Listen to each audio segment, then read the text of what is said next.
Welcome to the Why Not Us podcast. We're just a few dudes navigating life and talking about it. Thanks for listening.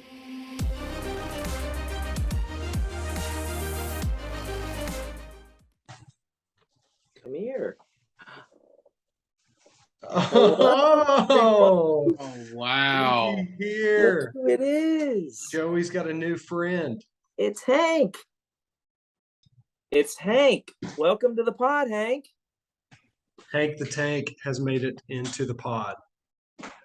So, Joey, is this the thing that, let's see, how did you phrase it? It was like life-changing, but didn't really involve me, but it does involve me. Yeah, it was a life-changing event that doesn't involve you, but it's going to involve you for the rest of your life. Absolutely. This is the guy. My lovely girlfriend, Emily, is obsessed with dogs. And I finally greenlit it, like it was my decision anyway. But yeah, so we got Hank last Wednesday. He's just over, I guess, 2 months. Man, he is adorable. What is the breed? Golden Retriever. Okay. Jordan, your dog's a golden retriever, right? I Jordan, have a golden retriever as well. Yep. I mean, Jordan has a humping dog. I mean, you know. He's now not, he's fixed. So Oh, you got him fixed. yeah, so that is not I'll happening. miss the Riley humps, man. I enjoyed those. That helps. That's a little odd, Joey. I'm not gonna lie to you. Dude, you walk in the house and he would hump you. I mean, that was his thing.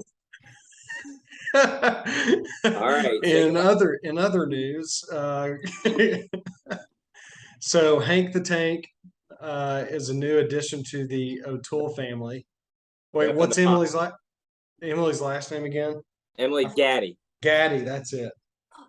Not to be confused with the Gaddy's restaurant. Bye, Hank. Bye, Hank. Bye, Hank. See you, buddy. That is amazing. So that was not your idea, obviously. Did she surprise you with it, or was it just like we a went and conversation, and then all of a sudden we went and saw him like about a month ago. She's wanted one she's like obsessed with dogs. Like, I don't know how to describe it. Like, and I knew as soon as that dog showed up, I'd be take a back seat, which is fine with me. But like literally Instagram, Twitter, all she does is follow these dog counts, and all she really cares about is dogs.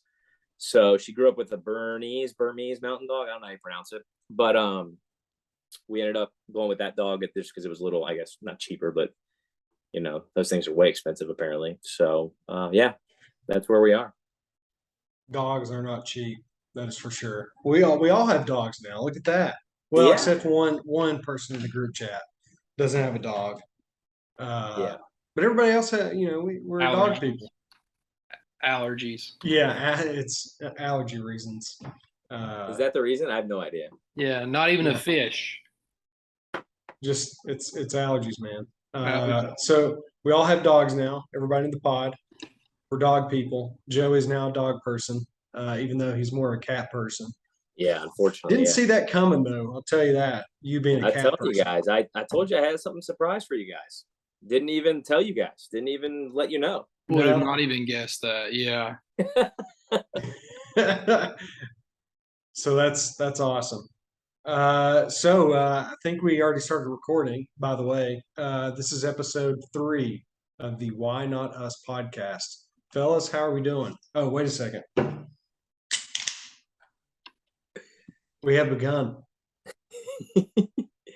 And what are we sipping on today? Oh, well, let me just tell you about it. First of all, no free ads, but Night Shift Brewing, all the way from Massachusetts. This is a craft light lager. Joey, it is light and it is local. Like local as in the USA. Not local to me. And it is called Nightlight. And let me just say the packaging on this is fire. Look at that owl. You guys remember those little things, those little pegs? Yeah. Like when you were a kid? Not light bright, man, light bright. Yeah, that's it. So this beer is called Night Light, and I am a sucker for good packaging. And this brew here has some dope packaging. Slick black can with just some simple imagery on the front.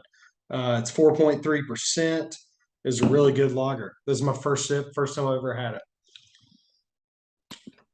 We sell this one too. We just started selling it at our location in Virginia. So is it Night Bright or Night Light? It's Night Bright, right? I don't know what it's called. We'll have to Google that one. Somebody will have to look that up really quick. But I remember playing with those as a kid, like quite a bit. Yeah, they were the coolest. Yeah, they were pretty sweet. I don't know if they still make those. Yeah, we always say they, like THEY. They make everything. It's a light bright, LITEBRITE, light bright. Okay. We should put a link. The inspiration for that beer, clearly. If they're still available, we should put a link in the description of our YouTube channel. Why Not Us podcast. Maybe we can make a little money off the light brights. Bring them back. Dude, Jordan's skeptical. Maybe. Did you not play with one of those in the holler, Jordan? I mean, I don't know if I had one of those. I know what they are, but Jordan, Etch-a-Sketch. I had Etch-a-Sketch. Jordan's a little bit younger than us, so we probably, we grew up with regular Nintendo. Jordan grew up with Super Nintendo, probably. N64. That was my first ever gaming console. Yeah, so you're a few years behind on the gaming consoles. Well, to his defense, my parents wouldn't let us get Super Nintendo or Nintendo. We had Game Boys, but N64 was also our first console. My parents wouldn't get us one, so we had to wait for that one.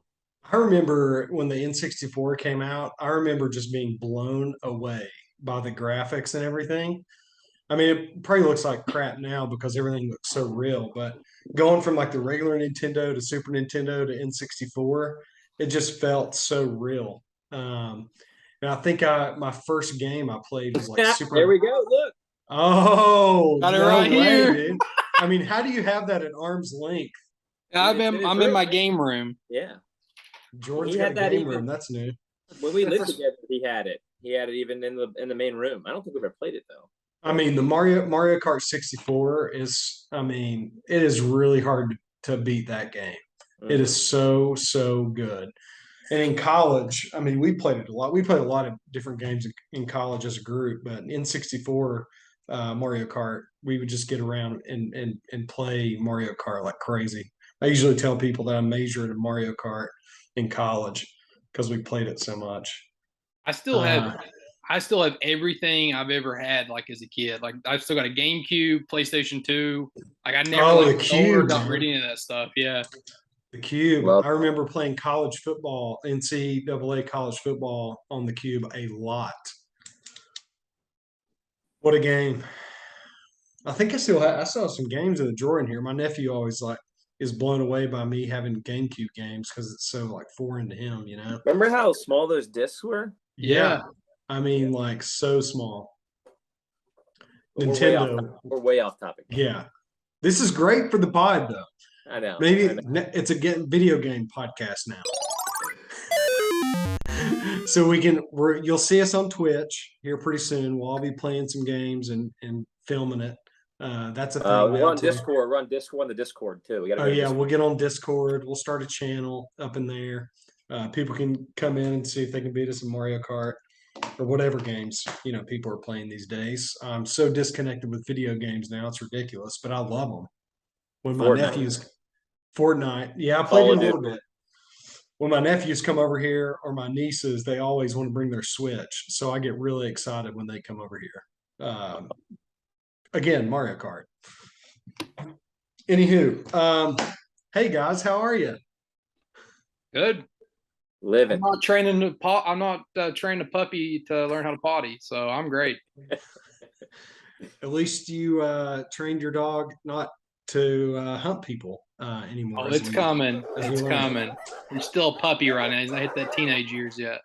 How old is your dog? My dog is 2. Penny is also 2. Your dog's probably a little bit 3. He's 21. He's 3. Yeah, I was going to say. I thought you had. Yeah, does he still have his own Instagram account? He does. It's taking a back seat right now. Yeah. You couldn't find Riley any sponsors. He will make an appearance at the wedding, though. That'll be really cool. Yeah. My friends did that. They got married in the cave that we talked about over in Bowling Green. They actually walked down the aisle with their dogs. Really? So maybe that's in Jordan's plan. We don't know. We'll find out in a couple a couple months. In a couple weeks, however, we're going to be playing a lot of golf together, which is going to be really exciting. I was with one of our friends over the weekend talking about it. It's getting hyped up quite a bit. We got some special treats for you. You're going to love it. Let me just say that. It's going to blow you away. I don't know what I think one of our buddies, the clergy, sent it in for Jess's approval, even after we already ordered it. But anyways, you're gonna love it. You're gonna love it. I promise. We'll see. Peloton shirt, big Peloton. Century Club, part of the Century Club here. What's Peloton that? Is not a sponsor. 100 rides.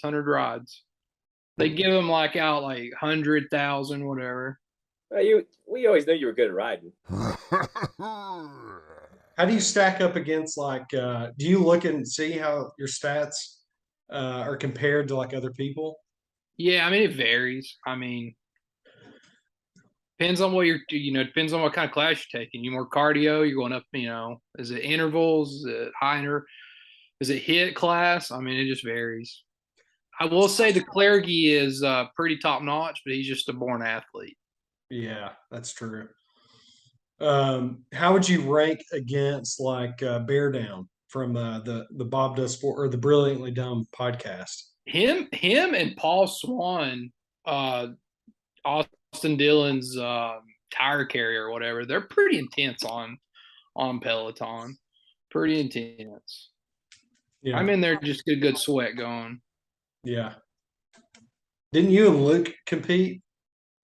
We did. Luke's not on there a lot. He's got his hands full. He signed the consent form. We can say his name. Okay.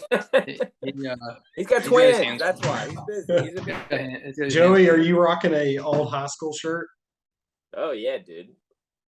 Go Eagles. Was that a practice jersey or was that like a jersey? Sure was, man. It's reversible. I could reverse it and show you guys right now, but I don't know if you guys want to see what's beneath. Yeah, let's save that for sure. Let's save it for the ladies. I wish I knew that, Joey. I could have wore a high school jersey tonight that 2 out of the 3 people in this chat has worn in their I've got something I can wear for the next one. It was a warm-up kind of pullover, and then I've got some really old Heisei like shorts that they used to wear, like uniform shorts. Remember the short ones, Jordan? Like the really short ones? I don't know whose they were, but I ended up getting them out of like Dave Sutherland's office when I was in high school. I don't wear them anymore. I used to wear them like to the gym just, to work out in. Maybe I should again. That's my outfit for next time, though. We'll see that on the pod. Jordan, you've had some crazy weekends the last 2 weekends, my friend. You have been to Cincinnati and you have been to Greensboro. Let's get a little update, man. Yes. So 2 weekends ago, my fiance and I traveled to Cincinnati, Ohio, a city that's near and dear to my heart. Went to 2 Reds games. They're playing the Orioles. A good friend of mine's a coach for the Orioles, so he left tickets, so didn't have to pay there. And then we went to a Cincinnati Bengals open practice in their stadium. It was pretty cool. Fortunately, Joe Burrow had an appendectomy that week and was not even in the building. Still cool. Oh, man. Still cool to see it.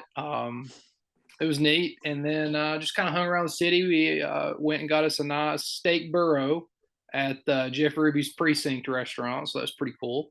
I was going to say, I saw you at a nice steakhouse, dude. I mean, how was that? Yeah. That's like the premier restaurant up there. And I was like, well, while we're here, we'll go there. I didn't see that deal. Yeah, no kidding. Free ads would be great on that. Did it good? Was it good? It was great. Their mac and cheese ranked top 15 in the country. The guy brought it out. It was spectacular. Wow. Spectacular. What's the ranking? Like, how do people rank mac and cheese in restaurants? I'm sure some food magazine. Like James Beard of some sort? I'm sure something like that, yeah. They have a lot of their awards on the walls and stuff. It was pretty impressive. Off topic, but how do you eat your mac and cheese? What's your favorite way? Do you do the baked or do you do the other?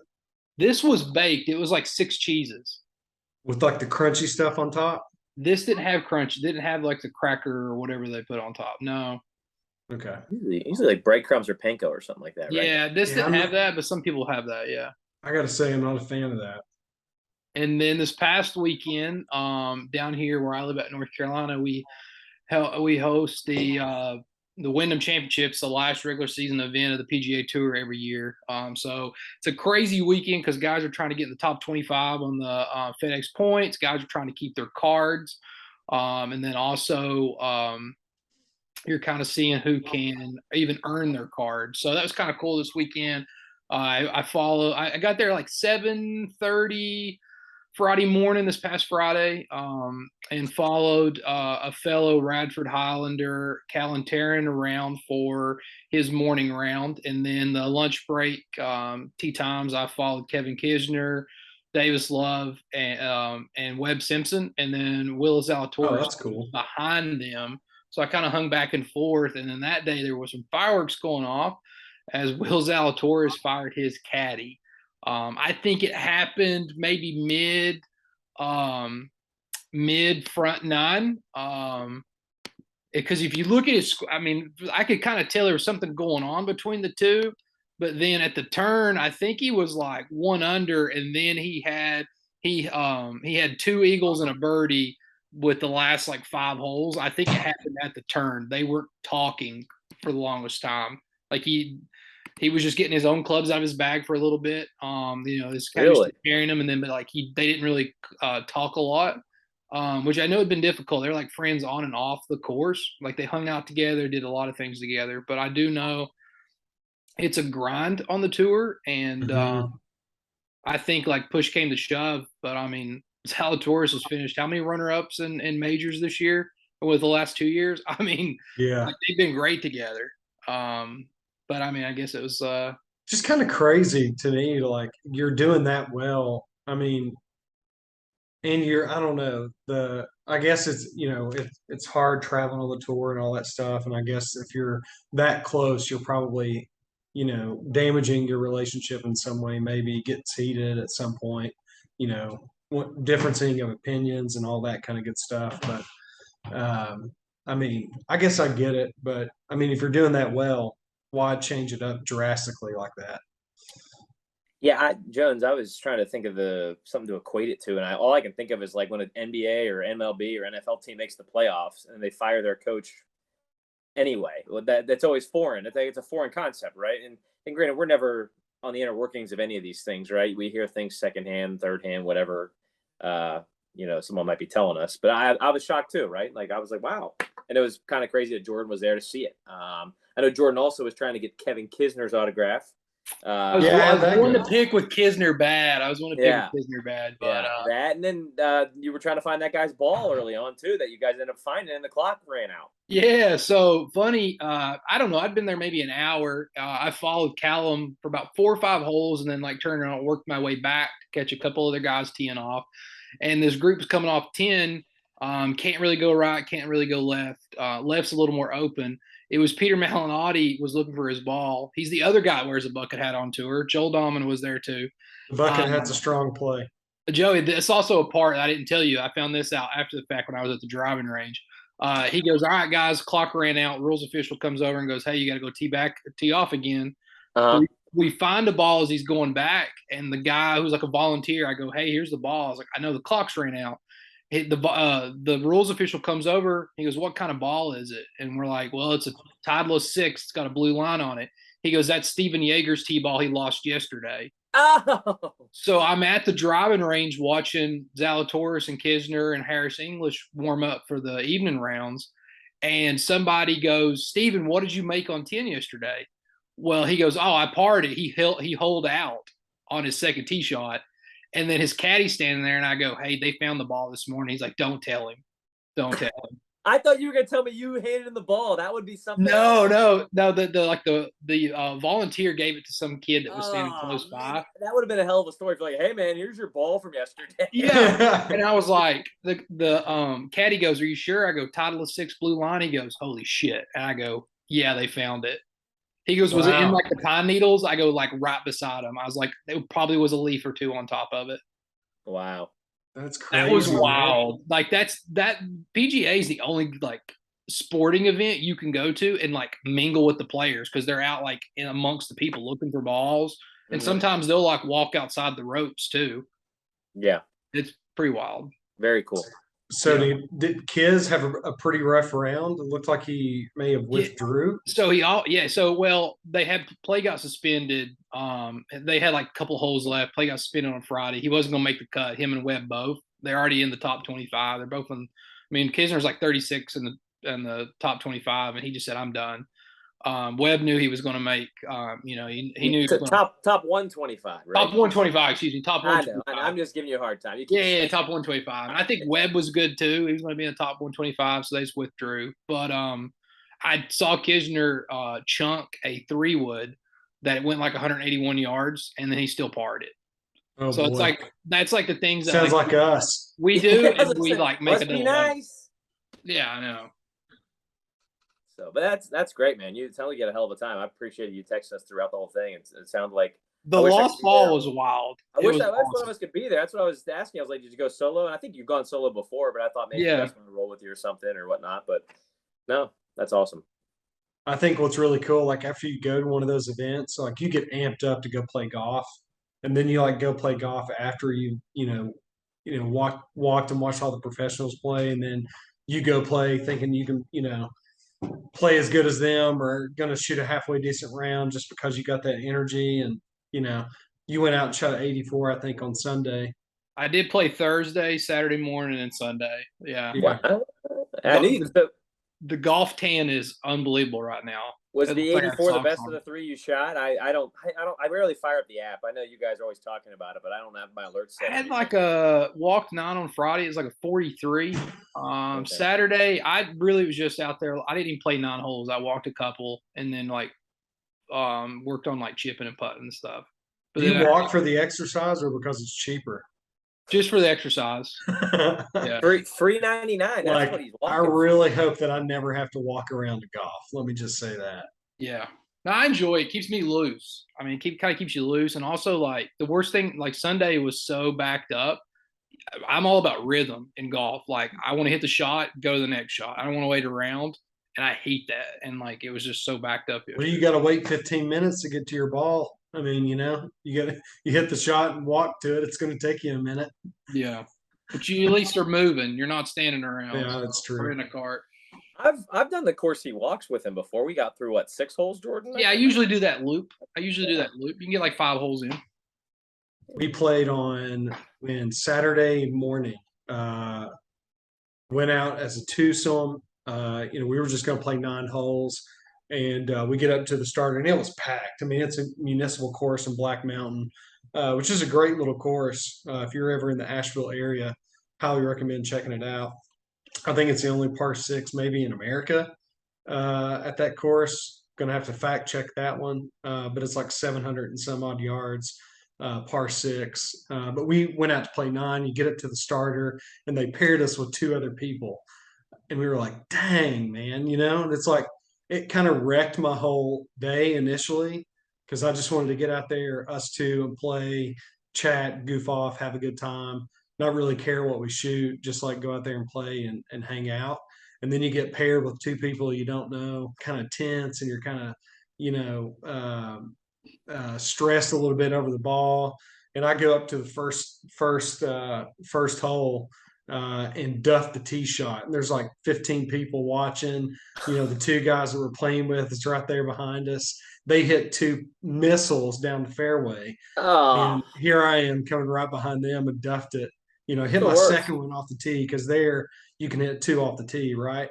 Which is in most cases you can. It's the course rules in a lot of public courses. So second one, I kind of faded it a little bit, caught it off the hill of the club. Ended up actually parring it, and you saw the video in the group chat. That shot actually hit the green, and I had about a 12, 15 footer for birdie. Missed it, but I tapped it in for par. Did okay, shot a 42. That was pretty good for me for not playing it a good minute. I'd take that any day of the week, dude. Yeah. But the two guys we played with ended up being really nice. They were pretty young. One was from Charlotte, or just moved from Charlotte to Asheville. One lived in Charlotte. I think they were both from like South Carolina or Georgia. But they were nice, couple nice dudes. Played really good golf. I mean, they were a lot better than us. Was the clergy with you there all weekend as well? Yeah. Yep. Yep. They're with me all weekend. Had a blast this weekend. Good. It was fun. Yeah. Hey, be good or be good to play with. That's the big motto everybody should live by in golf. Oh, yeah. Even if I'm playing bad, I don't like to be stressed out playing golf. Like, I do not like to play with that player. This is probably Joey, but he just gets mad at every shot. throwing clubs. Not every shot, just I would say a lot of the shots, because I expect to be better than I am, even though I'm not very good. For someone who's never had a lesson, I obviously should expect not greatness, but I expect greatness. I mean, like, you get out there, and I'm gonna play next weekend at a bachelor party, right? And I'm gonna expect to be damn good out there, and I probably won't be, but you know what? I'm expecting to be good. So, we'll see how it goes. I'll report back next week. Probably first time I played in like 4 or 5 months too. So you're playing next weekend? Yeah, down in somewhere in Georgia, Atlanta proper. I don't know, somewhere down there. That'll be fun. And then pretty soon after that is Jordan's weekend. Is it the following weekend? 25th. Last weekend of the month, yeah. Yeah, for me, it's every other this month. This coming weekend's bachelor party, week off, then his. Which, by the way, I keep telling you about those Myrtle Beach flights. They're like $87 now. I should have waited to book. Oh, man. Can you cancel your flight and then rebook it? I probably could, but at this point. Is that wrong to do? I would only be saving like $100, I think. I mean, I'd be saving $100 still, but I got $100. Jeez. I got the alert and I couldn't believe it. Like, I was like, what in the world? Let me see if I can find it from today. Round trip that weekend. We're still driving down. So I'm going to be meeting in Charlotte, and then whoever's meeting us there, we're just going to ride down from there. Yeah, $88. Wow. 6 a.m. flight, though. What is that through? That's worth it, though. Spirit. I've heard some mixed things about Spirit. Never flown Spirit, so I have no opinion at all, but I've heard some pretty horror stories. Your original's not a 6 a.m. flight, is it? We're way off topic, by the way. We're sitting here looking at our notes and you don't even what notes. There's actually two flights that day out of Pittsburgh. One's actually a connection. The one's nonstop. So, and you said what? It's original, Jordan? Original? I didn't think your original was at 6 a.m. I thought you were getting there. No, it's not. But that's what the Spirit one is what I'm saying. Yeah, my original flight is a I don't know. Let's see, 4:05. When we get down there, are we going to play? We got 10 minutes on this call, but we're going to play some type of match, or are we going to play our own ball? Are we going to do like a? I think we'll have 7. So okay. I think maybe we'll have to see. Either depends on if father of twins is staying the whole weekend or maybe just coming down for one day. So it may just, if it's 7, we may just play individually. Just play as you normally would, and then if it's 6 the next day, we may just play twosomes. Okay. Or figuring it out. I don't want to put a foursome together and have a 2 after that. I'd rather have 3 and 3, but that's going to be awkward. Maybe it's 3 versus 3. You best ball. I don't know what to see. We'll have to see what it works out. Yeah, I like the. I don't know if you ever played a shamble format, but everybody hits off the tee, you take the best shot, and then play your own ball coming in. And then it's best ball or best score after that, which that's a fun format. I like best ball, which a lot of people think it's scramble or captain choice, but it's actually your best score. You play your own ball, but take the best score.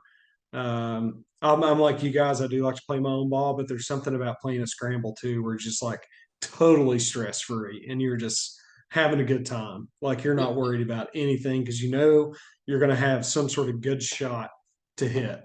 You're always going to be in the fairway. Typically, you're probably going to be putting for birdie most often. But at the end, you don't get to keep your own score, but that's okay too. If it's 3 versus 3, we may do that. Just play your ball to the hole. We'll take a best score at the hole. Yeah. I mean, that may work out the best just That's because fun too. Or like doing like a match play or something, play your own ball. Just have some little match where we have we'll some figure it competition out. going. Yeah, I'm up for whatever you guys decide. So let me know what we're doing and I'll be there. Figure it out. I don't know about you guys, but I did not turn down the 700 million from the LIV Tour as Tiger Woods did. But that is insane. That is some cash. But I mean, the dude's already a billionaire, so like, it's FU money, man. It's like I can't even imagine. It's insane. Also, Tiger never really cared about the money, period. He just wanted to win He wanted to win trophy. What was it? Was that Stevie that had that comment? Yeah, I think it was this week I saw. Yeah. Yeah, it was like Tiger never cared about the money. He only cared about trophies and winning majors. Like he only cared about winning. Like he never cared about the money that came with it. At some point in his career, I'm sure he cared about the money. Like, at what point do you think it was like, well, he's got enough cash where it doesn't matter? Well, he was making so much off endorsements. He didn't care about what he was winning in the pots and tournaments. Well, that's true. Because I mean, Gatorade, Nike, EA Sports. I mean, he was Titleist there for a while before he got the Nike deal. I mean, Tiger had so many endorsements; it didn't matter what he made. I wonder, like, over his like lifetime as a golfer, like how much money has been thrown at him in sponsorship dollars. Quite a bit. I mean, also too, like Jones this weekend, so like you have to secure your card, which is finished in the top 125. There's some guys that finish on the outside that are going to keep their card because they're in the top like 50 in career earned money. So like so at the end of your career, if you are not as good as you were, like Webb Simpson, for example, he's kind of on the down part of his career, but like he's always going to keep his car. He's always got that one exemption in his back pocket because he's in the top whatever in career money. Some guys are going to lose their card because they've already played that exemption. So like winning money does play off in the PGA Tour. I wonder what happened to Webb Simpson. I mean, you used to see him in the top 25 often. Yeah, I mean, Ricky Fowler is at 125, Joey. Yeah. I was reading that today, and I say Webb's still serviceable. You know, he's a guy you can count on for a top 40 finish. Ricky Fowler, too. You used to see him on TV all the time. And I'm not knocking what these guys have done, obviously, but like you guys say this, right? They get married, have kids, the priorities change for them. And they don't just do golf all the time, right? They grow older. And I think that's maybe what's happened. Like I said, I'm not Ricky. I'm not Jordan Spieth had a little downfall when he got married as well. I don't know. These guys, your priorities just change in life, right? You know, it's like us. Yeah. We can't play Smiley's golf. nowhere to be found. What's that? Smiley's nowhere to be found. Yeah, like Smiley. But I know with him, I don't know if he's a married man or not. And I'm not saying that's the reason, but I just mean priorities change for everybody. You know, I don't. Sure. You know, or you just don't. Your swing goes through a rough patch. I don't know. I would love to be one of those guys playing golf every weekend, obviously. But I don't know. We'll see. You just hope for the best for a lot of these guys. They seem like nice guys. So you hate to see when a guy might lose his tour card or might struggle for a long period of time because, you know, they're fun to watch. If you lose your card, do you have an opportunity to get it back? Yeah, you got to go play in the Corn Ferry Tour finals. They take like the top 75 or something like that. You got to go back and play the Waterbury Open.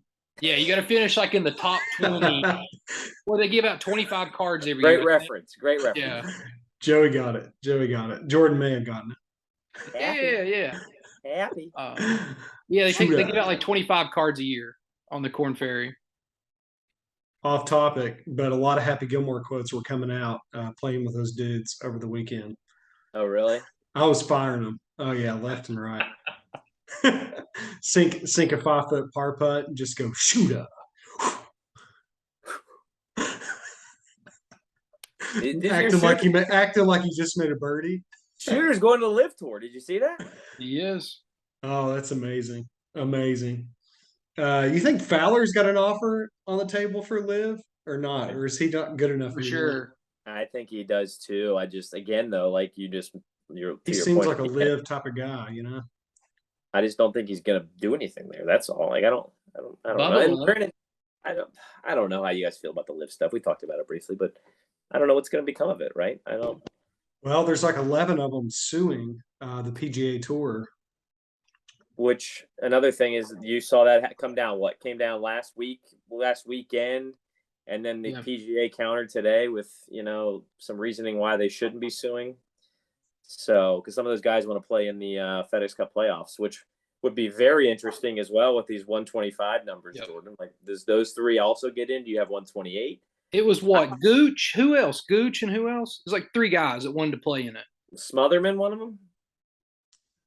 Maybe. No, I don't know. I'm trying to remember. Swafford, and Jones. Oh, Matt Jones and Hunter Swafford. Yeah. Yeah. Hudson Swafford. Yeah. Hudson Swafford. Yeah. Those guys. Again, I guess I see where the PGA Tour's coming from, right? You can't just, and I don't know all the legal jargon, all these languages, all these contracts. I'm not sure how they all read and whatnot, but you can't just like say, hey, I'm going to jump here for a little bit and then jump back. Like, you have to have some sense of loyalty, or everybody would do it. I don't know. I mean, granted, they are the only game in town. So, or were the only game in town. So you can't have your cake and eat it too, kind of thing is what they're. Yeah, it's kind of crazy. I guess Phil Mickelson and Bryson DeChambeau are a couple of the top players that are in this lawsuit. I don't know who the other 9 are, but my other thought, real quick, sorry, Jones, to interrupt, is why would you want to go back? That's where I'm confused. Like, you've already made your decision, right? Yeah, I don't know, and that's where I don't. Maybe they want to play majors. Maybe that's what it's going to be, and they're not going to be able to play majors. I don't know, but like, I don't get it. If you left, why would you be interested in coming back? That is foreign to me. Like, I don't. Yeah. And maybe they have a good reason. I really have no idea, but that's why I'm like, that was the whole reason you guys went to LIV. You were tired of the PGA. You were tired of the rat race. Tired of playing every weekend. And I mean, you don't have to, but there's all these rules about what tournaments you have to play, et cetera, if you read the small print. But I don't understand. I don't get. Maybe they're like, well, I worked hard for this, and now they're telling me I can't. Maybe that's the reason. I have no idea. Surely they thought about the consequences when they accepted the deal, right? I mean, somebody putting 100 million or however many million on the table. I mean, that's a lot of cash. I mean, they've all got agents. I mean, agents are helping them. They're in these meetings. I mean, it didn't happen just overnight, right? I mean, they were having meeting after meeting after meeting, just like a regular business deal. Like, it's a huge deal. They're, they've got attorneys, they've got team members they're worried about and all that kind of good stuff. So it didn't happen overnight. So surely they had enough time to think about the consequences that were going to come with this. But it's going to be interesting to see how this plays out. Sorry to interrupt the program, but we wanted to let you know that Why Not Us is brought to you by Lincoln Road Roastery based in Kentucky. Lincoln Road is a coffee roastery and cold brew coffee and tea brewery. If you want good coffee, sparkling tea, or kombucha, look no further than Lincoln Road. They have locations in Norton, Virginia, and Pikeville, Kentucky, or you can also visit their website at lincolnroad.coffee to receive coffee every month, and you can also check out some of the cool merch they have as well. Lincoln Road reminds us all to drink good coffee and do good things. Use code WhyNotUsPod to receive 10% off of your order. Back to the program.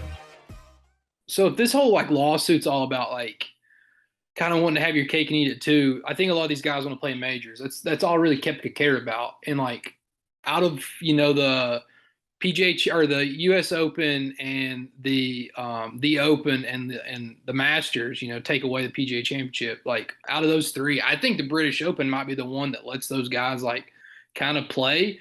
They can still play on that one, right? Because it's led by the. They haven't put out European tour, right? It's not really ran by the PGA Tour, which is two separate. Yeah, they haven't put out a statement. The U.S. Open and the Masters has. I think it's got to be that. There's more international guys on that LIV tour that are bigger names that you would think they might let them play, but I don't know. What do you guys think? So it's really like the PGA Championship, U.S. Open. Well, PGA's the only one will let them play. The other three are independently from that. So I think the PGA will be the one that lets them, if anything, because they talk about it being the people's championship, right? And I mean, you can go through qualifying. You can't stop those guys from qualifying, right? If they want to go through those qualifiers, I don't know. I have no idea. It'll be interesting. But to your point, Jordan, I think you could be right. So, but that's just my thought. We'll see. A lot of drama in the golf world right now. Exactly. And you got to think at some point, the PGA and LIV are going to have to work together for the game, or else the game is just going to be in shambles. I don't know. Golf might be more popular now than it has ever been. I think it's because of COVID. More people, I think, have gotten into golf in the last 3 years. And honestly, people are probably digging the drama. I mean, people like drama. And, I mean, I've been intrigued by it. I don't like a lot of what's going on, but, I'm reading a lot about golf right now, playing a lot of golf right now. Probably has nothing to do with that, but I mean, I don't know. Well, I watch golf content on YouTube every day and really stay out of the mainstream media news on golf. Watch Bob Does Sports. You love that. Some regular dudes out there hacking it around, duffing it off the tee, eating hot dogs. Can't beat it. Anywho, that's enough about golf, guys. We have another sexual misconduct topic tonight. Deshaun Watson suspended 6 games right out of the gate. Yeah, it's touchy. It's tough. I think he's going to end up getting more. If I was a betting man, it looks like the NFL is going to appeal the actual suspension because, let's be real, the precedent that sets is not great. I don't know, man. It just seems like it doesn't matter for some of these athletes, and none of them are held accountable. And I know we're going to get into another situation where someone is being held accountable that we're going to talk about shortly. But I don't know. I don't think the guy should be playing football if all this is true, right? And again, court of public opinion might be ahead of the game here, but it seems like all this happened over and over and over again. I just don't think it's a coincidence. So, I mean, it looks like over 24 massage therapists accused Watson of misconduct. I mean, it's like, it's so, and it's like, when you get a massage, you're typically just like in a room, right? It's like you and the massage therapist typically. I don't know how it works like on NFL teams or whatever. I'm sure it's, Yeah, well, I think he's going to actual places, not the team bringing one in. So these are not team massage therapists. These are outside massage therapists. Yeah. These are Robert Kraft massage therapists. Yes. Yeah. Okay. But it's just hard because, man, if that was you and me and everybody in this world's held to different standards, don't get me wrong, but like we would get treated differently, and I say that because we're not professional athletes. I don't care what he looks like. That doesn't matter to me. But like we don't have the stature or the status that he may have, or let's be frank, can't pay for the help that he's probably gotten to, make this stuff go away or make this stuff be suppressed. So I don't know. Before this all came out, man, this guy was a saint, stand-up guy, and everybody makes mistakes. I'm not making light of that either, but it's tough. I don't know. That's where I'm at on it. I don't think he should be playing. Tell football. You what, there's a lot of things that are hidden down there in the First Baptist Church of Dabo down there in Clemson, South Carolina. A lot of things hidden down there in the First Baptist Church of Dabo. You're not wrong. I wouldn't doubt it. So I'm kind of I think this is where the NFL got this 6 games at. So back in 2021 when he was with Washington, Darius Juice 6 games, assault and battery. Guys. Assault battery charges dropped. Kareem Hunt back in 2019, assault incident, no charges, 8 games. Jaron Reed in 2019, alleged assault, no charges, 6 games. Jameis Winston 2018, alleged sexual assault, no charges, 3 games. So that's in the last 5 years. That seems to be what they do. I mean, your boy Zeke, alleged domestic violence, no charges, 6 games in 2017. Yeah, I mean, then you have the Ray Rice thing when he gets caught on camera. Yeah. But what's the difference there? He did it. These guys probably all did it. I don't know. It's hard. Was Greg Hardy's thing? Was that on video too back in 2015? They gave him 10 games. I'll tell you what, I can't remember that one. That was when he reduced it. Was he with the Panthers, and then that's when the Cowboys took a chance on him after that? No, he was with the Cowboys. I think it was he had signed with the Cowboys, and it all came out. They got a bad deal out of that. I can't remember. Yeah. Big Ben had 6 games. He got him down to 4. Say that again. Which one? Big Ben. Big Ben got 6 games, and they got him down to 4. And Big Ben did that. You ever see him about town, Joey? I have not. No. The bottom line is it's just not okay, right? But these guys are in such a public, we'll put in quotes, right? Like our circle of people follows this stuff. I mean, maybe not the other 50% of the world may not care about it, but I don't know. It's tough because I don't agree how they handle it, I guess is all. I think you should sit on a season, man. I'll be honest with you. I was going to say 6 games for this. It really seems like he's getting off extremely easy. Try to get right. Try to fix it. Whatever you might have going on. And because he's probably still going to get paid, right? I mean, he's just signed a contract of like $230 million or something. So, like, are they going to cut him off for 6, or how does that work? That's another point, Jones. That's another point of contention. They already knew he was going to get suspended. Yeah, and they made us pay this year very minimal compared to the other years on his contract. Yeah, look at his contract. It's purposely knowing that he was going to be suspended. It's okay. Business-wise makes great sense, right? Ethically, I don't know. It looked like I read it was like a 5-year contract, $230 million guaranteed. Still the Cleveland Browns, everyone. Still the Cleveland Browns. Still the Browns, yeah. Just as bad as the Jets. Josh Gordon, what? 2 years for smoking weed? I mean, like, smoking weed, come on. Like, give me a break. Like, we got to get past that at some point in this country. Like, we are so behind. MLB don't test for it no more. Yeah, which is awesome. Well, air quotes on that. Oh, gosh. The NBA, there's no way the NBA does that. No way. Nope. But yeah. So I thought your topic tonight of the NFL team valuations was really interesting. I'm glad you brought that up because I did not know that was released or even knew anything about it.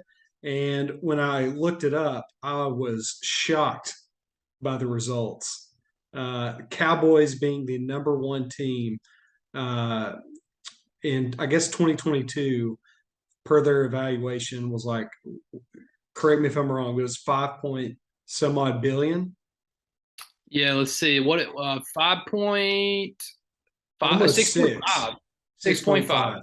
And the Bengals being last, even after going to a Super Bowl, was like 2-point-something-odd billion. Yeah, them and the Bills 2.27. Unreal. And the Bills, what, AFC Championship game 2 years ago was right there at it this year. And those two, I mean, yeah, that's surprising. Again, if you tell me the Bills were down there too, a passionate fan base like that, yeah. So I think, Jones, you were talking about that. I think the reason it came out was back in 2020, I guess the COVID year, which everybody announced a loss. I think the NFL's like drop in revenue was like 20%, 25%. But then they like signed that new media rights deal with ESPN to extend Monday Night Football. And so like there's a lot of money. And then also that's not getting talked about enough is the NFL Sunday ticket deal with DirecTV ends this coming year. So they're like putting that out. The NFL's saying that could go to like a streaming partner. Ooh. So Sunday ticket could be on like Hulu, Netflix. Well, Thursday night's already on Amazon Prime, right? Bingo, yeah. So this is the last year of Scott Hansen telling us, step back. We got 8 hours of football coming, on the red zone. Gosh, I hope it's a platform that I already have. I really come on, Bezos, go after it, baby. You already got Thursday night, man. Like, come on. So go for it. No, I was gonna say, look at the top 10. How many have won a Super Bowl or been to a Super Bowl in the last 10 years? The Jets didn't win a Super Bowl until like 69. So you got and they're number 7. Cowboys, Pats, Giants. So Pats and Giants. The Rams just won it. Washington football team. 49ers have been there. The Bears, that was like 2006. And then you got the Jets, Eagles, Broncos. So that's the top 10.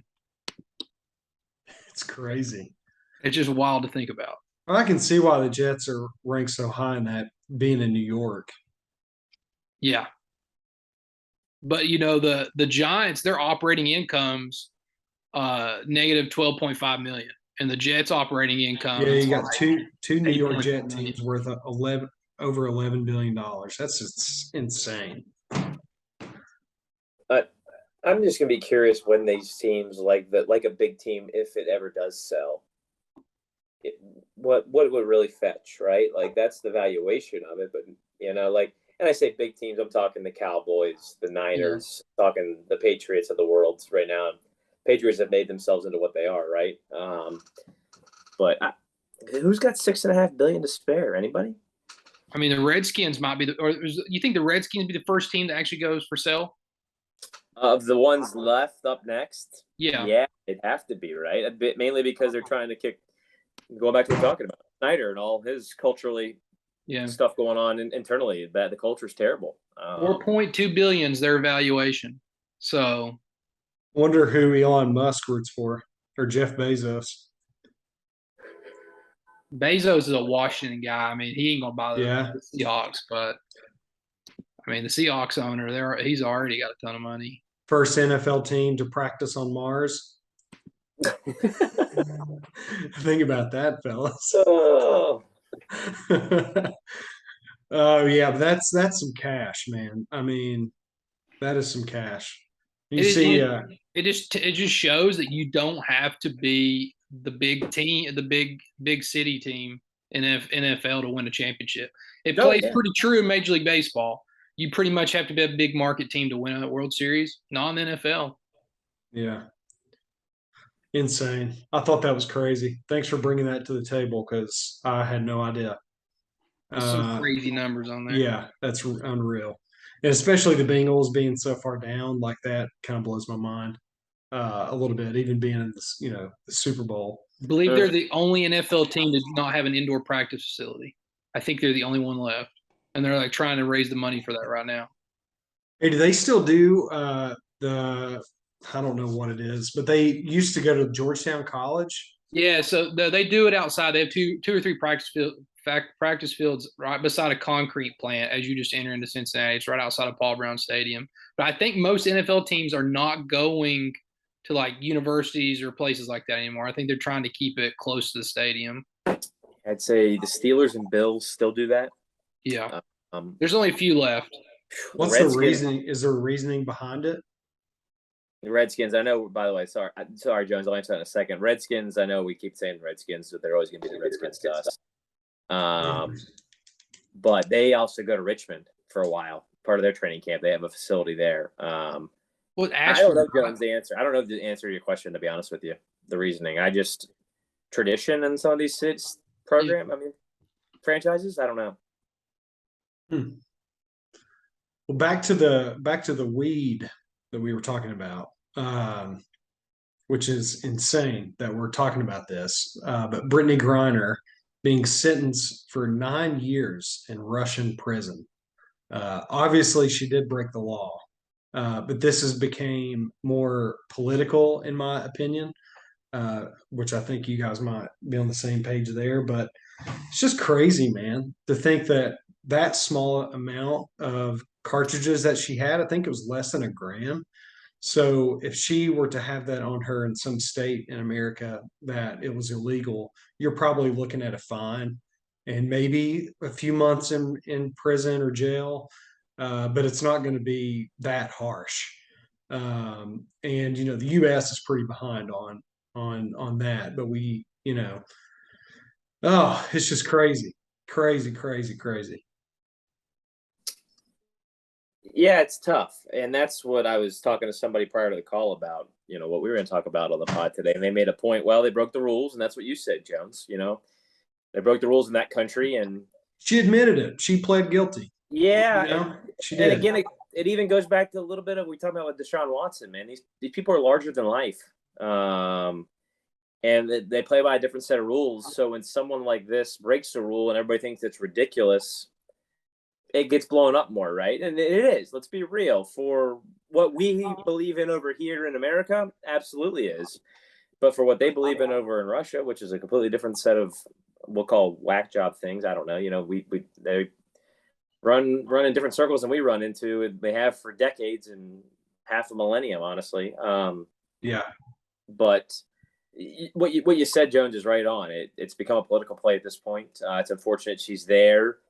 She definitely shouldn't be, but at the same time, as the president wants to talk about this or do something about it, he will or won't. I don't know. There's somebody else in the fold as well. I think that they would also like to get back. But that's what's hard, right? Like, what makes that guy different than her? You know, what makes you and me different than them? Well, you know, they have more money than we do. They are public figures. You know, she was an Olympian. Like, people forget that too. She's a hell of a basketball player, dude. She is something, man. She holds a ton of records in the NCAA. So I hope she gets back at some point, man. I really do. I think she will, and it'll be a big deal. And it's not fair to her. It's not fair to her family. Not fair to her child. But it's a tough situation. I don't know what to tell you about it other than that's my thoughts. How about this angle on it? If we have as a country have made an attempt to try to make any type of progress of equal pay, like how we've done the U.S. women's national team, if we would have been paying WNBA players a little bit more than what we are now, would she have been having to go play overseas in Russia in the off season? Oh, for real. Yeah. And you make a good point there, Jordan, too. And the thing and I'm not going to combat your point at all, because you're right in that capacity. But the women's national team arguably brought in just as much revenue, if not more, than the men's national team. Unfortunately, WNBA. It's all about money. Yes. No, I know. WNBA is not quite there, especially from like a viewership standpoint. And I don't think they're going to be there anytime soon either. I wish it was. I'm a big women's basketball proponent, but it's still not there yet. Like, and I don't think they're making any money. Maybe I'm wrong. I don't know. You know, you hear about it all the time. They're not flying private. They're not flying charter, et cetera, et cetera. Well, you know, your product's not there yet. And there's a lot of reasons why it's not there, right? They got the shaft with Title IX. I mean, there's all these reasons that, you know, and I want it to be, you know, on par with the men. I want it to be that way. I just, realistically, it's not going to be. But that's a great point, Jordan. Great point. What is the top paid, like, WNBA player? Like, what does she make? You guys know? Not even $1 million. I don't even know what Della Dawn's contract kidding. was. Not even $1 million? Would be my guess, Jones. I don't know. And I say that, and if she does, she's playing in 2 leagues to get that. Let's see. Yeah. I'm uneducated. I should be more educated on this stuff. Didn't Washington gave Della Dawn some big contract a couple years ago? And maybe they did. WNBA salary cap looks like it's $1.37 million. Jones. Oh my gosh, that's crazy. Yeah, a lot of the 250 was going to be my number for you, Jones, initially. These are a little outdated. 2020 top WNBA base salary was $215. Yeah, Candace Parker's making $400,000 on a 2-year deal. So, man, it's not as much as you think. And again, they're not bringing in the revenue, which that's how these guys get the money. They're not bringing in the TV deals. That's how these owners are able to afford. They're not bringing in the revenue with sales and ticket sales and jersey sales and rights agreements and whatnot. And that's why. And a lot of these NBA teams also own these teams as well. But it's a business, and that's where it's hard. I mean, yeah. And that's, I don't know. That's the other issue. The media plays things differently, and, you know, my guys' thoughts on the media. But, yeah. It would be great to see something change there to where women's sports is getting more airtime, because that has a lot to do with it. A lot of the brands, you know, they ought to be trying to support more women's sports. These women work just There's as hard. There's a lot that goes on there, I think. They work just as hard as the men do. I promise you that. I saw it. Now, sure, they might not be as athletic, or maybe I shouldn't say as marketable. I think they're even more marketable in theory, because they speak to women buy things. Men don't buy things, you know. But you're right. If they got the opportunity, I think they would flourish. Yeah. We have another segment of how much does Jordan know about the Reds, and I think it's probably time that we move there. That's fine. Let's go. Yeah. First of all, let me cue the intense music. Okay. We're ready to rock and roll. Now the fun music. Okay. Jordan, I'm going to ask you the first question. And, you know, you did pretty good last week. You were 5 for 5. You probably really were 4 for 5, but we gave you one because Joey, we thought he should have brought the year to the table, which he did not. Once he said the year, you got to run on the money. So we gave you a pass that time, but this week is going to be a little bit harder for you. Yeah, these are going to be hard questions. I already know that. So we've got 5 questions. I brought 2. Joey brought 3. And here's the first one. When Jay Bruce hit his walk-off home run against the Astros in 2010 to clinch the Central Division for the Reds, who was in the on-deck circle?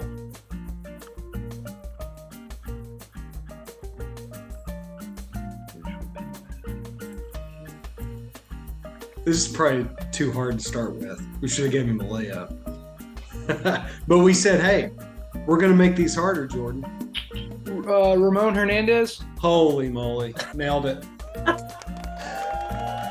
Oh, boy. My buddy that's watching this is just going to be like, I can't believe it. Because he's invested in it now. And he's like, we got to stump this guy. And he sent me this question in a text. Ramon, wow. Hands are right here, too. Hands are right here. I don't think you told me the answer, Jones. That's what I was saying. So I had no idea. Holy crap. All right, Jordan. I went through the lineup the best I could remember that night. I thought you were going to ask me who he was off of, and I was trying to think. I was like, Tim Burdick, I think was his name. Do you realize how insane that sounds? I went back through my head to see who was in the lineup for that night. He knows the lineup every single day. I was in my college dorm room when that happened. That was one of the happiest nights. I missed a intramural football game for that game. It's crazy. All right, Joey, I'm going to fire this next one off, and then I'll let you finish the last 3. Oh, right. By the way, I'll set the line at 3.5 tonight. I think he's going to knock 3.5 again? Yeah. Okay. You probably know this one already, too, but who did the Reds play in their first home game at Crosley Field in 1912? That's a tough question. That's a good one, Jones. I like that. I appreciate that. Yeah, you're so welcome, Jordan. 1912. And I'm not going to ask you to state the lineup for that night. No, it's 1912 first game at Crosley Field.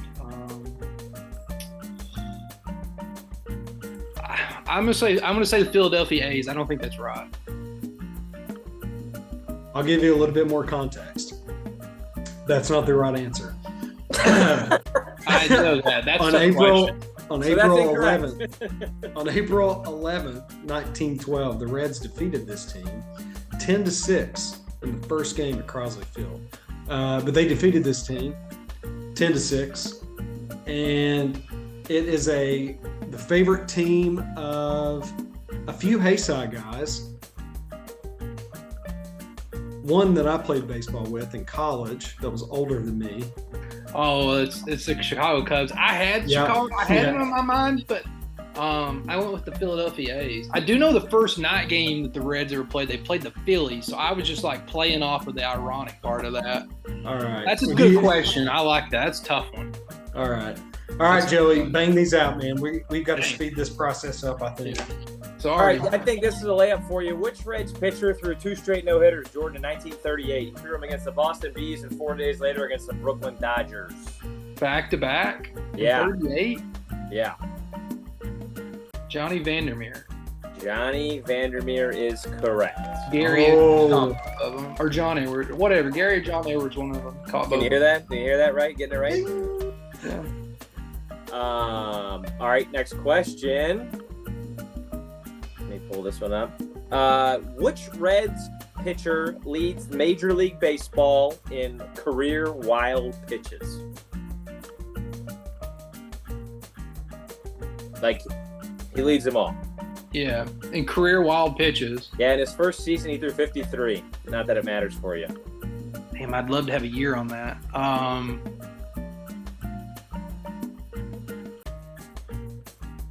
Pitched 13 years. 13 years baseball. This is where I insert the heartbeat audio. I mean, heck, it probably is Rob Dibble, but I don't think it is. I'm going to go Rob Dibble. That would be incorrect. Yeah, I don't know. It could be Chapman. I don't know. So 2 for 2. That's a tough question. I don't know. Yeah. I'd love to know. You needed that one to hit the 3.5. Yeah. You did need the answer. I'll give you the answer is Tony Mullane. Yeah. That's tough. And then this was the one I thought you would get one of these two. I didn't think you'd get them both. Reds career leader in stolen bases is who? 18 seasons in Cincinnati.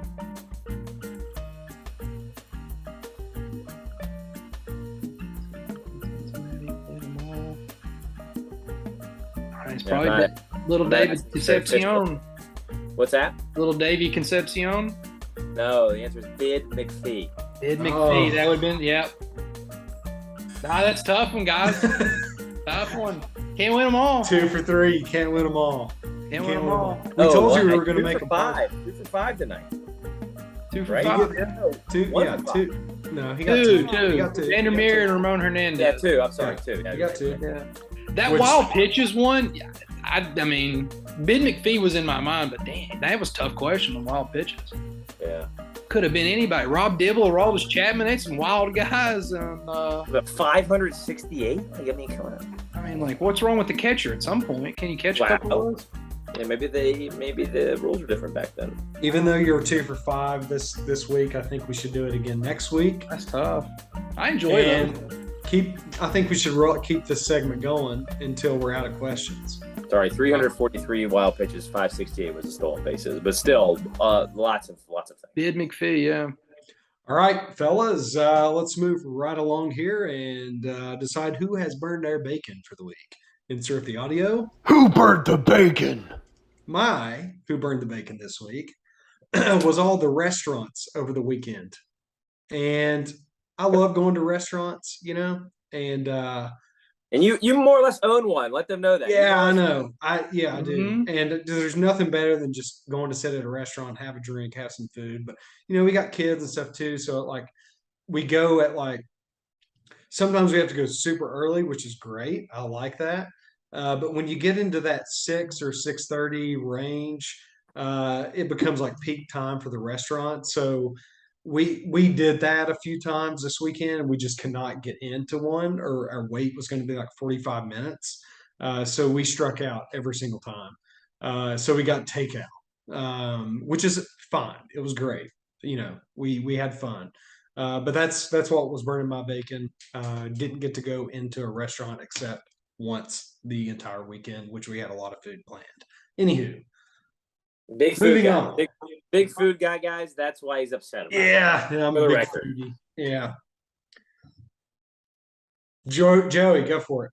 I was at my cousin's wedding, I guess not last Saturday, the Saturday before. Friday, before. And like any wedding, you have some beverages, and I don't know if I'm that mad at this person. Or maybe it was on me. I don't know, but here's what happened. So I go to the bar. Bartender's young woman. Already had tipped her healthily throughout the night, even to start, just because I work weddings. I know what that's like. And I've been ordering Jim and Jim Beam and Coke. So Jack and Cokes, more or less, we'll call them a day of Beam. So I told the bartender I wanted a Jim and Coke. They have Pepsi actually, but still, regardless. My aunt also owns the establishment we were at, so they knew this going into it. Not that what she messed up was a big deal, but so I order what I think is a Jim and Coke, and I grab it and I walk away. I smell it and I'm like, that smells funny. It doesn't smell like the drinks I've been having prior to this. But I thought maybe I said the wrong thing. She gave me a gin, Gin, and Coke.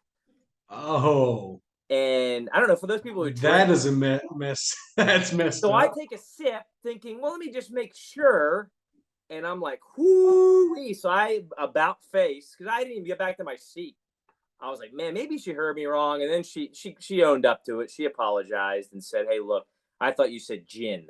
And I was like, man. So I let her pass, but she sort of burned my bacon for those couple minutes where I had to think I was drinking a gin and Coke when I thought I was drinking, a Jim and Coke.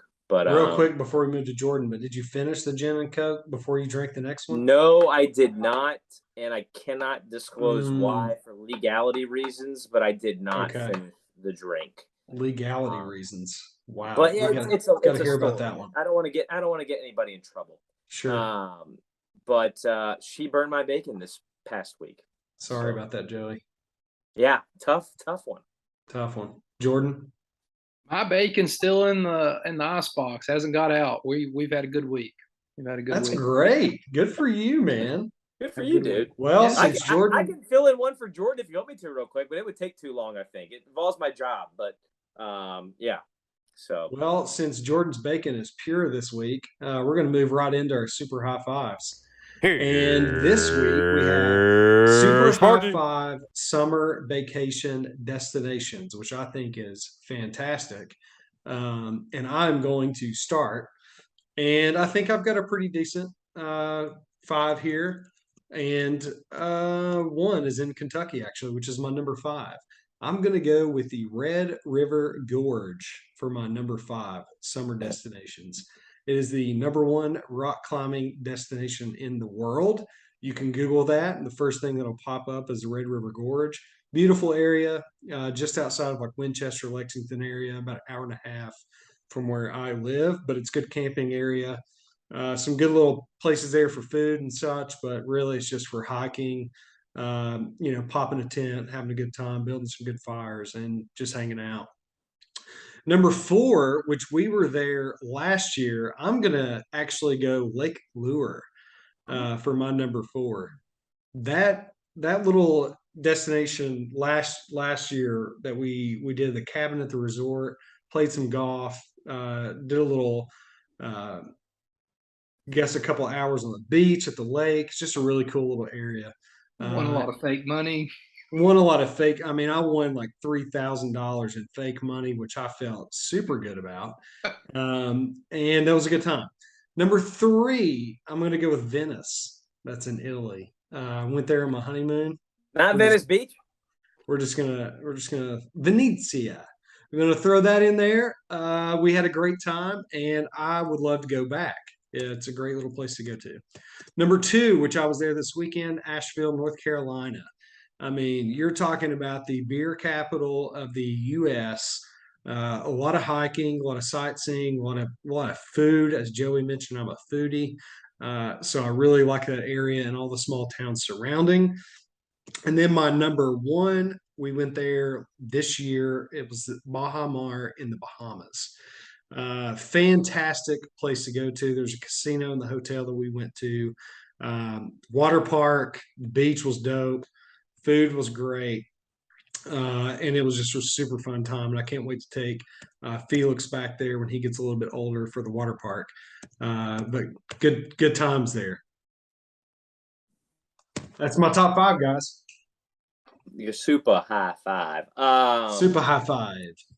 For me, guys, I went a little more generic and not as specific here. For me, I said number five was like the big one, right? Like you're young, your parents take you on that one vacation a year. I don't know where that is, but it's just the big one. So that for me was number five. It's not a specific location, but it was the big one for me. Number four was the lake. It doesn't matter which lake. I've just had many good times on the lake. So that's when we talked about this, that's why I went generic here. For number three, for me, summer was a golfcation. So, you and your boys, you and your friends want to get together and golf somewhere. That was number three for me. Number two was my grandparents' house. Growing up in the summer, that was always the number one thing for us, was our grandparents' house. So we didn't get to go very often, and it was about an 8-hour drive from where I grew up. So for me, that was the top summer destination. And then number one was something that only opens for me in the summer, at least. I know nowadays they do some fall things, but a theme park, whether that be, for me, it was Busch Gardens or King's Dominion. Could be Disney World for some. But yeah, those were my top five summer destination locations. Love it. I'm going to Disney here pretty soon, in the next couple weeks. I can't wait. Dude, that place prints money. I don't know when the last time you went, Jones, but it's unbelievable. They thought of everything. Yeah. It's As pure. an adult, I respect the hell out of everything they do there. I don't care what anybody says, even though they probably treat their employees like shit. But whatever. Jordan texted us just now and said he can roll through his in 60 seconds. All right. So we'll see what he's got here. Jordan, fire away. I went on a theme of mine. I went redneck summer vacations, which I love. By the Number way. 5, any lake in America where you camp at, but it's not tent camping. It's if you have a camper or a trailer with an attached porch that sits there all year long, and you have to pay to rent it. You rent on the spot there. That nothing screams quite like redneck America like that. Love it. Number 4, Branson, Missouri. Pigeon Forge Jr. right there. You got Silver Dollar City. It's literally Pigeon Forge and Gatlinburg in Missouri. Okay. Number 3, the original Redneck Riviera, the Floribama, the Emerald Coast, whatever you want to call it down there. I'm talking about you, Destin. Talking about you, PCB, Gulf Shores. Oh, man, they love to get a little redneck down there in the Floribama. Number 2, Gatlinburg, Pigeon Forge. Give me some Gatlinburg, baby. You can vacation there all year round. And then number 1, the OG, Dirty Myrtle, baby. I mean, it ain't been the same. Down there, I heard. It ain't been the same since the pavilion got tore down there in 2002 with that hurricane, but Dirty Myrtle. We'll see you soon, Dirty Myrtle. And Dirty fellas, Myrtle, nothing beats it. What a great episode 3, my friends. It's been so good to spend some time with you here. We had so many topics tonight. Probably going to have to scale that back next time because we ran out of time here. But good episode 3. Thanks for stopping by and lending us your ears today. If you like what you heard, check us out on Instagram and TikTok at Why Not Us Media, or stop by our YouTube page, the Why Not Us Media Podcast, or hit up our website at www.whynotus.media. This is Ryan Jones, and I approve of this message.